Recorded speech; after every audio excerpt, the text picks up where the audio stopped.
Hello बच्चों, let's see this question.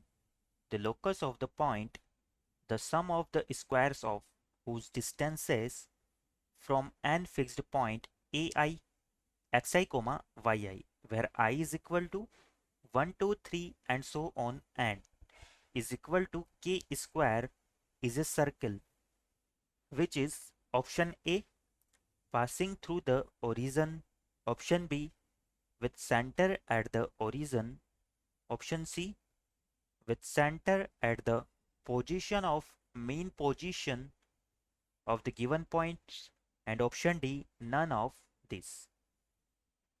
तो बच्चों इस क्वेश्चन में हमें क्या करना है?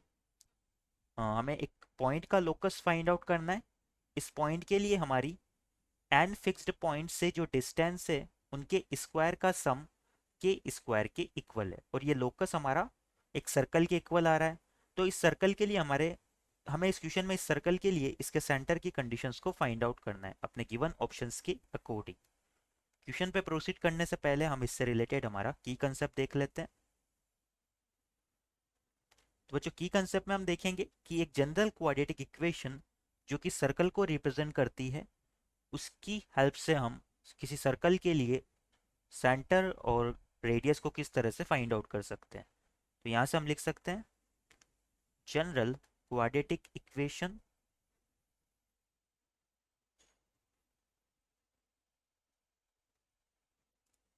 General quadratic equation of a circle is. तो सर्कल की जो जनरल क्वाड्रेटिक इक्वेशन होती है वो होती है हमारी X square plus Y square plus 2gx plus 2fy plus C equal to 0. इस इक्वेशन से हम क्या कंक्लूजन निकाल सकते हैं कि जो हमारा सर्कल है उसका सेंटर तो होता है -g कोमा -f और इस सर्कल की रेडियस की अगर बात करें तो ये हमारी इक्वल हो जाती है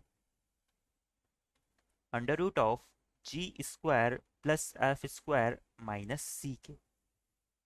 यहाँ पर g और f के लिए बात करें तो ये x का कोफिशिएंट डिवाइड बाई 2 है और f जो है y का कोफिशिएंट डिवाइड बाई 2 है. इस कंसेप्ट को माइंड में रखते हुए हमारे क्वेश्चन की तरफ हम आगे प्रोसीड करते हैं.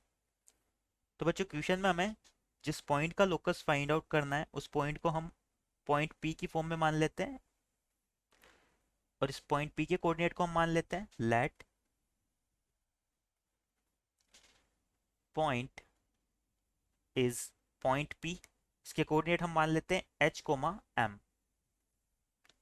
नाउ यहाँ से हमें क्या बोला गया है कि इसके स्क्वायर इसका जो डिस्टेंसेज है P फिक्स्ड पॉइंट से उनके स्क्वायर का सम हमारा कांस्टेंट है. तो यहाँ से हम लिख सकते हैं now sum of squares of distances of P from an fixed point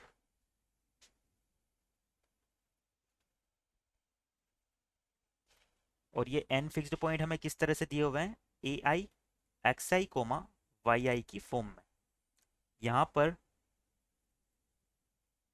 i हमारा जो है ये है 1 2 3 and so on up to n. तो sum of square of distances of P from n fixed point is ये हमें question में के स्क्वायर के इक्वल दी हुई है. तो इसे हम राइट डाउन करने की कोशिश करते हैं. यहाँ पर हमारी जो डिस्टेंसेस है उसे हम सिग्मा की फॉर्म में लिख लेते हैं. तो यहाँ से ही हमारा हो जाएगा sigma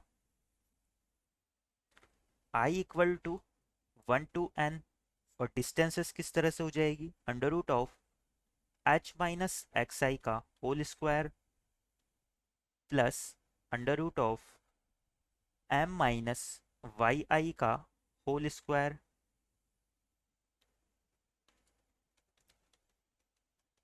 under root of h minus x i का होल स्क्वायर प्लस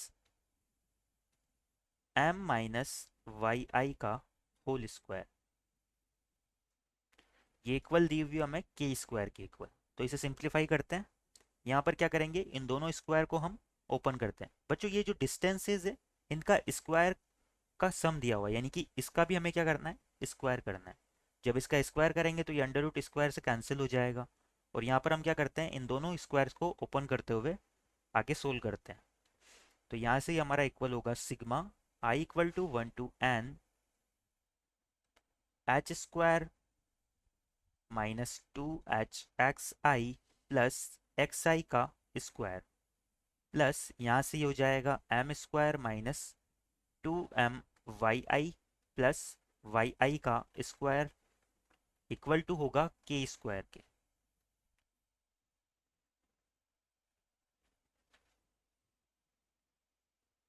ना यहाँ से हम क्या करते हैं, इन्हें अलग अलग लिख लेते हैं।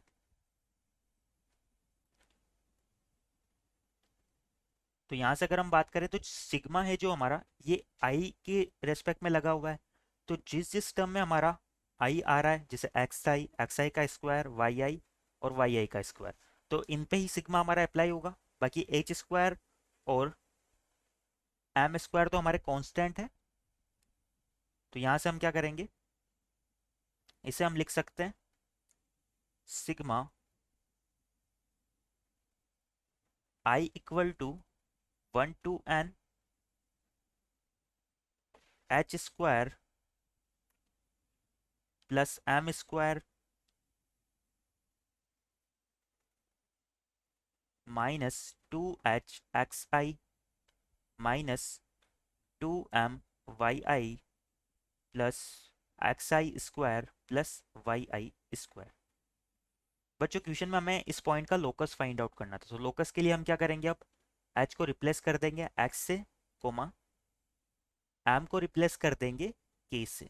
तो यहाँ से हम क्या करते हैं, ये इक्वेशन हमारी कुछ इस तरह से कन्वर्ट हो जाएगी, sigma I equal to 1 to N X square plus Y square, यहाँ पर m को y से रिप्लेस करना है, तो ये जाएगा X square plus Y square minus 2x(xi) minus 2y(yi) plus xi का स्क्वायर प्लस yi का स्क्वायर इक्वल टू हो जाएगा के स्क्वायर। ना यहाँ पर जो सिग्मा लगा हुआ है वो आई पे लगा हुआ है, तो बाकी टर्म को तो एज इट इज लिख देते हैं। तो ये हमारा हो जाएगा X square plus Y square minus 2x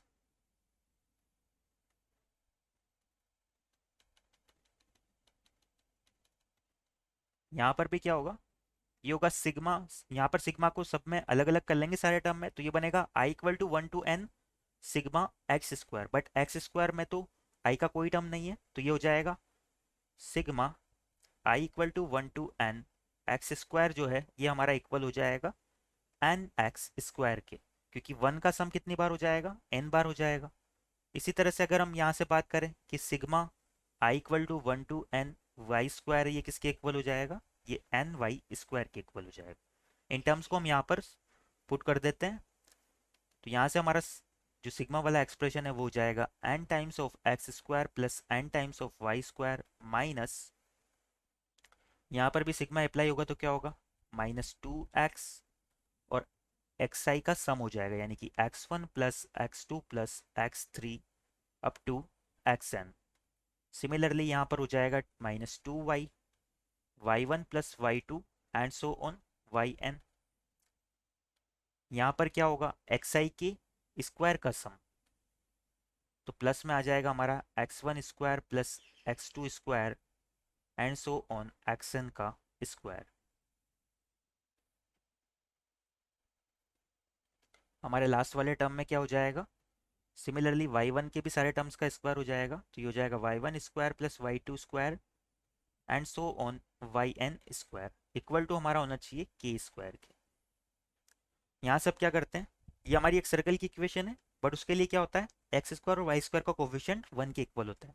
जिस पूरी इक्वेशन को हम n से डिवाइड कर देते हैं, तो ये हमारा इक्वल हो जाएगा X square plus Y square minus 2x into x1 plus x2 and so on xn upon n minus 2y, यहाँ पर भी हो जाएगा y1 plus y2 and so on yn upon n, plus में हो जाएगा x1 का स्क्वायर प्लस x2 का square and so on xn का स्क्वायर अपॉन n, प्लस में हो जाएगा y1 का स्क्वायर प्लस y2 का square and so on yn का स्क्वायर अपॉन n। ये इक्वल होना चाहिए k स्क्वायर के। तो बच्चों क्वेश्चन में हमें बोला गया था कि इस सर्कल के सेंटर की कंडीशन हमारी क्या होगी। तो सर्कल के सेंटर की बात करें तो वो हमारा क्या आ रहा है, यहाँ से अगर हम इस सर्कल का सेंटर फाइंड आउट करें तो वो आ रहा है हमारा, ये होता है माइनस साइन के साथ x का कोफिशिएंट लेना है, डिवाइड बाई 2 करना है, तो ये हो जाएगा x1 plus x2 and so on xn upon n। यहाँ से हो जाएगा हमारा, ये तो हमारा x कोऑर्डिनेट हो गया, y कोऑर्डिनेट भी क्या हो जाएगा y1 plus y2 and so on yn upon n। ये हमारे सर्कल का सेंटर आ गया। एक बार हमारे ऑप्शंस देख लेते हैं हम।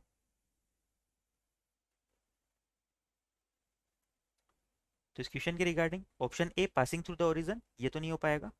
With centre at the origin, ये भी नहीं होगा। अगर ऑप्शन सी की बात करें तो ये बोला जा रहा है with centre at the point of main position of the given points, तो ये हमारा करेक्ट हो जाएगा क्योंकि जो आंसर है हमारा वो मेन पोजीशन ही आ रही है सेंटर से। तो यहाँ से हम लिख सकते हैं कि जो हमारा ऑप्शन सी है ये इस क्वेश्चन के रिगार्डिंग हमारा करेक्ट हो जाएगा। यहाँ से ये जो सेंटर आ रहा है ये हमारा किस टर्म में आ रहा है, with centre at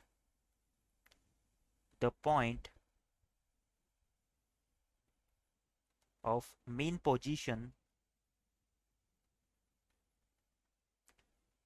of the given points।